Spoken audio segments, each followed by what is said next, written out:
Napoleon's War. The Rise, the Fire, and the Fall. In the late 18th century, Europe stood on the edge of chaos. Monarchies trembled, borders were fragile, and old empires were beginning to rot from within. Out of this storm rose a man who would reshape the continent through fire and steel. His name was Napoleon Bonaparte. Born on the island of Corsica in 1769, Napoleon was not destined for greatness by birth. He was short, quiet, and often underestimated. But behind his cold stare lived a mind obsessed with strategy, order, and power. While others dreamed of glory, Napoleon calculated it. When the French Revolution erupted, France drowned in blood. Kings fell, streets burned, and the army was desperate for leaders.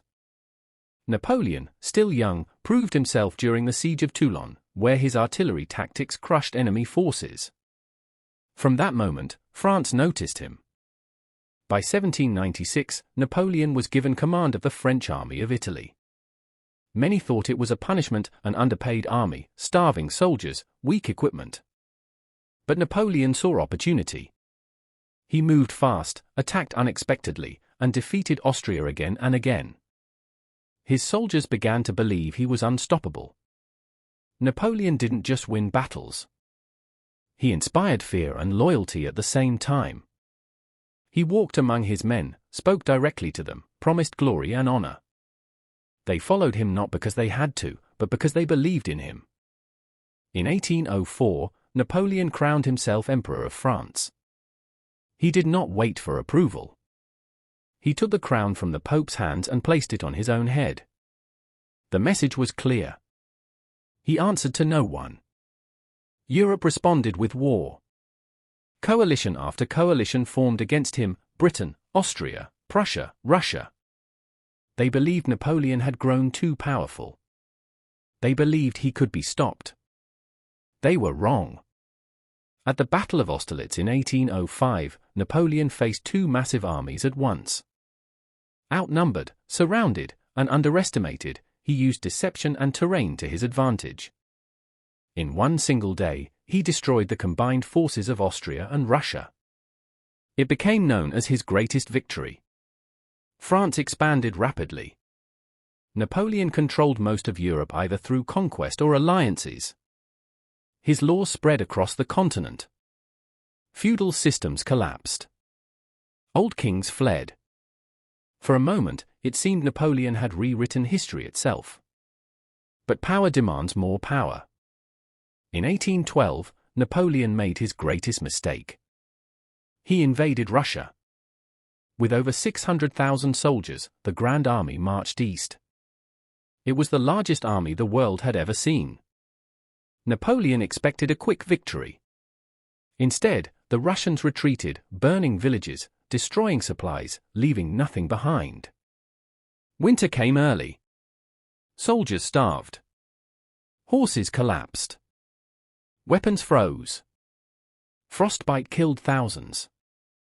By the time Napoleon reached Moscow, the city was empty and burning. There was no surrender.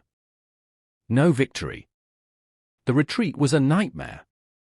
Russian attacks, hunger, disease, and freezing temperatures turned the Grand Army into a graveyard. Out of 600,000 men, fewer than 100,000 returned. Napoleon's myth was broken. Europe sensed weakness. Former allies turned against him. New coalitions rose. In 1814, Paris fell. Napoleon was forced to abdicate and was exiled to the island of Elba. But the story did not end there. In 1815, Napoleon escaped. He returned to France, and soldiers sent to arrest him joined his side instead. Without firing a shot, he reclaimed power. This period became known as the 100 Days. The final battle came at Waterloo. On a muddy field in Belgium, Napoleon faced British and Prussian forces. The fighting was brutal, chaotic, and relentless. Rain slowed movements. Mist hid enemies.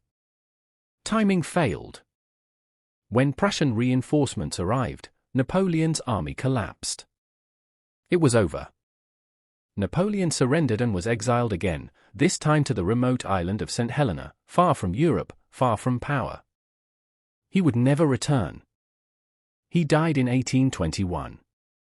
Some call him a tyrant. Others call him a genius. But no one denies this truth. Napoleon Bonaparte changed the world forever. Through war, ambition, and vision, he left scars on Europe that history will never erase. And even today, his name still echoes across the battlefields of time.